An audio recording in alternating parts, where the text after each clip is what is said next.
Assalamualaikum warahmatullahi wabarakatuh. Hai anak-anak yang salih dan salihah, Bu Guru mau tanya, siapa nih yang masih semangat belajarnya meskipun hanya di rumah saja? Yang masih semangat bilang saya. Oke, sip, mantap, semuanya masih semangat. Nah, anak-anak salih dan salihah, ketemu lagi dengan Bu Rina di pembelajaran tahsin. Untuk pembelajaran tahsin kali ini akan Ibu awali dengan sebuah kisah. Pada suatu masa, Rasulullah Shallallahu Alaihi Wasallam mendapatkan perintah dari Allah Subhanahu Wa Taala yang disampaikan kepada malaikat Jibril untuk bersegera dalam melaksanakan suatu perang Bani Quraisyah. Nah, Rasulullah Shallallahu Alaihi Wasallam berkata kepada para sahabat sebelum mereka berangkat ke Bani Quraisyah. Kata Rasulullah, janganlah salah seorang di antara kalian melaksanakan sholat asar sebelum kalian sampai di Bani Quraisyah. Begitu kata Rasul. Kemudian mereka berangkat bersama-sama menuju Bani Quraisyah. Dan ternyata di tengah perjalanan sudah masuk waktu asar. Tapi sebagian dari sahabat ada yang berkata, kami melaksanakan sholat asar sebelum kami sampai di Bani Quraisyah. Dan sebagian sahabat yang lainnya berkata, kami melaksanakan sholat asar setelah kami sampai di Bani Quraisyah. Kemudian peristiwa ini disampaikan kepada Rasulullah Shallallahu Alaihi Wasallam dan ternyata Rasulullah tidak menyalahkan keduanya. Nah, anak-anak sholih dan sholihah, seperti kisah dua kelompok sahabat Nabi tadi, ada yang berhenti di tengah jalan untuk kemudian nanti selanjutnya melanjutkan lagi perjalanannya. Ada yang memutuskan juga untuk berhenti di akhir tujuannya. Begitu pula sama halnya ketika kita mengaji Al-Quran. Ada yang berhenti di akhir ayat dan ada juga yang berhenti di tengah-tengah ayat apabila ayat tersebut terlalu panjang. Nah, berhenti ketika kita membaca Al-Quran ini disebut dengan waqaf. Namun, berhenti di dalam Al-Quran ini tidak boleh kita lakukan di sembarang tempat. Ada tempat yang dimana kita diperbolehkan untuk berhenti, namun ada juga tempat yang tidak diperbolehkan untuk kita berhenti ketika kita membaca Al-Quran. Nah, supaya lebih paham lagi, simak penjelasan Bu Guru ya. Untuk yang pertama, berhenti pada ayat yang telah sempurna maknanya dan makna dari ayat tersebut tidak ada kaitannya dengan ayat yang selanjutnya. Makna di sini maksudnya arti dari ayat tersebut ya. Sebagai contoh, silakan anak-anak buka Qur'annya yang ada terjemah surat Al-Fatihah ayat keempat dan kelima. Maliki yaumiddin, artinya pemilik hari pembalasan. Nah, ayat ini sudah sempurna maknanya dan tidak berkaitan dengan ayat selanjutnya. Kita baca yang ayat kelima. Iyyaka na'budu wa iyyaka nasta'in. Artinya, hanya kepada Engkaulah kami menyembah dan hanya kepada Engkaulah kami memohon pertolongan. Nah, kedua ayat ini memiliki makna yang sempurna dan tidak saling berkaitan. Sehingga ketika kita berhenti di sini dinamakan sebagai waqaf tam.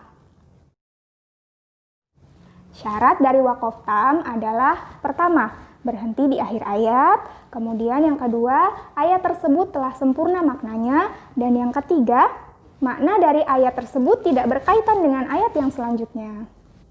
Kemudian untuk yang kedua, yaitu berhenti pada ayat yang telah sempurna maknanya, namun makna dari ayat tersebut masih berkaitan dengan ayat yang selanjutnya.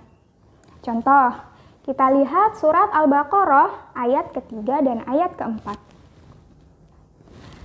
Alladzina yu'minuna bil ghaibi wa yuqimuna as-salata wa mimma razaqnahum yunfiqun. Artinya, yaitu mereka yang beriman kepada yang gaib, melaksanakan sholat dan menginfakkan sebagian rizki yang kami berikan kepada mereka. Nah, ayat ini sudah sempurna nih maknanya. Kemudian kita lihat ayat yang selanjutnya, ayat keempat. Walladzina yu'minuna bima unzila ilaik. Artinya, dan mereka yang yang beriman kepada kitab-kitab yang telah diturunkan kepada Muhammad.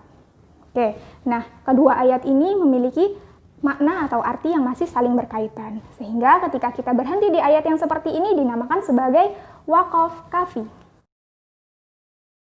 Syarat dari waqaf kafi adalah yang pertama, berhenti pada akhir ayat. Yang kedua, ayat tersebut telah sempurna maknanya. Dan yang ketiga, makna dari ayat tersebut masih ada kaitannya dengan ayat yang selanjutnya. Yang ketiga, berhenti pada ayat yang telah sempurna maknanya, namun makna dan lafaznya masih berkaitan dengan ayat yang berikutnya. Maksudnya adalah di sini ketika kita membaca Al-Quran dan berhenti di tengah-tengah ayat. Contoh, Quran Surat Al-Fatihah ayat kedua. Alhamdulillah. Artinya segala puji bagi Allah Subhanahu wa Ta'ala. Nah, ini artinya sudah sempurna atau maknanya sudah sempurna. Namun masih ada kelanjutannya. Rabbil alamin. Jadi ketika kita membaca Alhamdulillah, kalau berhenti harus kita ulang. Alhamdulillahi rabbil alamin. Ketika anak-anak berhenti di tengah-tengah ayat seperti ini disebut sebagai waqaf hasan. Ciri-ciri dari waqaf hasan yang pertama adalah berhenti pada tengah-tengah ayat. Kemudian yang kedua, ayat tersebut sudah sempurna maknanya. Dan yang ketiga, makna dari ayat tersebut serta lafaznya masih berkaitan dengan ayat yang selanjutnya. Kemudian yang keempat, yaitu berhenti pada ayat yang belum sempurna maknanya. Waqaf yang seperti ini tidak diperbolehkan. Contohnya, misal di Quran Surat Al-Fatihah ayat keempat. Malik Yaumiddin. Nah, berhenti yang seperti ini tidak diperbolehkan karena arti dari Malik hanya raja. Raja yang seperti apa? Masih butuh penjelasan yang berikutnya. Yaumiddin, sehingga membacanya harus disambung. Maliki Yaumiddin, gitu. Nah, waqaf yang seperti ini yang tidak diperbolehkan ini dinamakan sebagai waqaf qabih, yaitu berhenti pada ayat yang belum sempurna maknanya.